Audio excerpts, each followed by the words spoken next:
لو فاكر إنك شميت عود قبل كده، يبقى أنت لسه ما لمستش الأسطورة الحقيقية. يا أهل الجمال والجاذبية، جه الوقت اللي نكشف فيه سر من أسرار القوة والغموض. بتكلم عن تحفة فنية، مش مجرد عطر. بتكلم عن بلاك عود مونتال. العود هنا مش أي عود، ده العود الكمبودي الأصيل، اللي تحس فيه بفخامة وغنى مش طبيعي. بيتحدى أي ريحة عود شمتها في حياتك.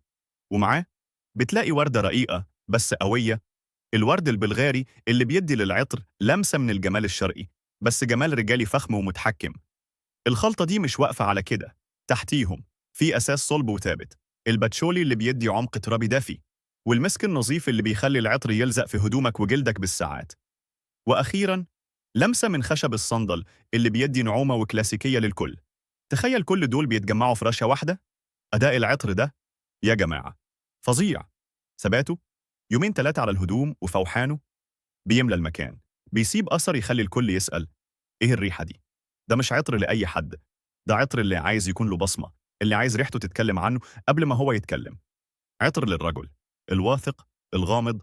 لو الفيديو عجبك وحسيت إنك لمست جزء من سحر بلاك عود، متنساش تعمل لايك وتشارك الفيديو مع أصحابك عشان يعرفوا الأسطورة دي، وتعمل سبسكرايب لقناتنا على يوتيوب، أو فولو لحسابنا على تيك توك، أو لايك على الفيسبوك عشان تشوف كل جديد وحصري في عالم العطور.